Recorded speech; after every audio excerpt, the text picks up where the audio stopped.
Hey y'all, it's your girl Millie Chun. Let's get into the Real Housewives of Potomac. Let's go. I hope this doesn't come off the wrong way, but this episode was horrible. It gave absolutely nothing, but I'm gonna go through it for you and we can talk about it later. Karen and Giselle were still being kind of mean girlish. Mia finally came out of the bathroom after they've talked about her being such a horrible mother.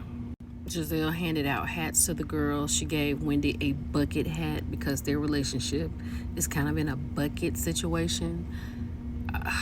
And then they brought out Karen's cake. And they said happy birthday. They took photos and they left.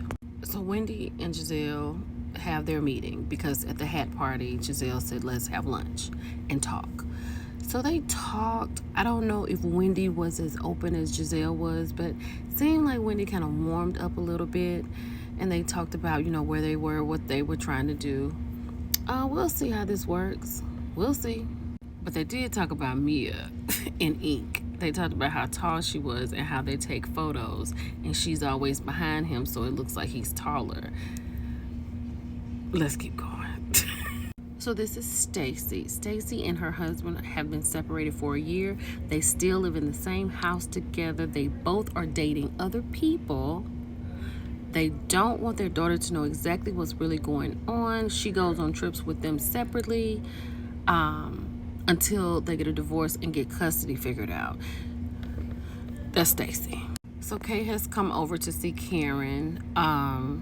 Kay said that she is moving in with her boyfriend right now. They are building a house from the ground up, and hopefully to make her mother a little more satisfied with her living with a man she's not married to, she's hoping that she gets a ring. Yes, she's single and building a house with a man. Let's keep going.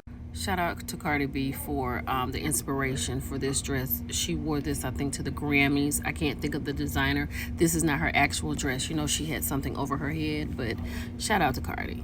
So Kay finds out that she was not invited to Giselle's hat party, and they later found out that because it wasn't a lot of room.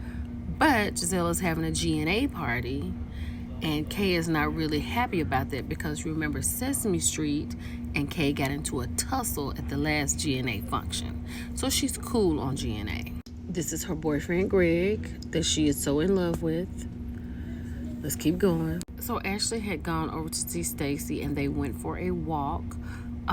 They have found out that Stacy is dating a devout Christian and he wants to wait to have bang bang after they get married. Hold on.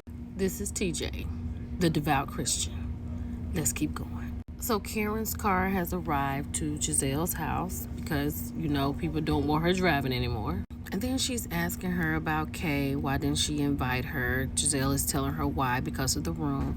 And then Giselle tells her that she's having an event for G&A is changing up to wellness, and they're having an event for a foundation for brain tumors because Giselle's father passed from a brain tumor. So she has given Karen an invitation and Karen has accepted. Child, then Karen has sent out a mass text the day of the event, the same day as Giselle's. She's saying she's having her event and she will have a van to take the ladies back to the G&A event after they come to hers.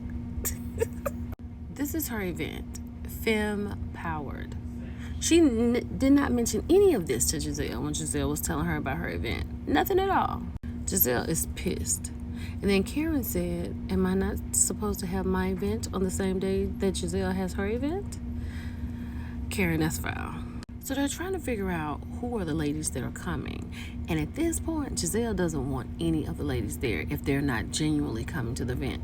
And I kind of don't blame her behind that. So this is Stacy, Jassy, Mia, Vivian, and Wendy, right? They're all on the bus on their way to Karen's event.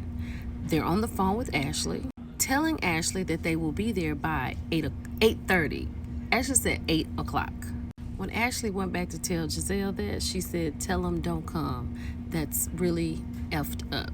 And I agree with Giselle. I don't do that often, but I definitely agree with her at this point. Child, they all over there with her. And now Kay and Wendy stayed because Wendy said she came to see Karen get an award and she's gonna stay. And you know, like I said, the last time Kay was at a GNA event, there was a tussle, so she didn't go. Child, so the event over here at Giselle's is going on, right? They speaking, they talking. Giselle has spoken. It's over. Now they in the truck talking about how much time do we have, and they said, oh, we're gonna be there at 8 o'clock. It's 8:03 by the time they get out of the van. As they are walking into the party, Giselle is talking to people and immediately stops. Giselle is gathering the girls. She said, get out. Those were her words. Get out. I don't want you here. Go. Giselle calls security. Mia is like, what? What is going on? And the new girl, Stacy, she knows that this is Karen's fault. But she said, we're here now. And she cannot believe Giselle is trying to put them out of the party. No, putting them out of the party. Y'all, this was the show. This was it. I hope you enjoyed it, but I condensed it down to 6 minutes. It's your girl, Millie Chad. I'll talk to y'all later. Bye.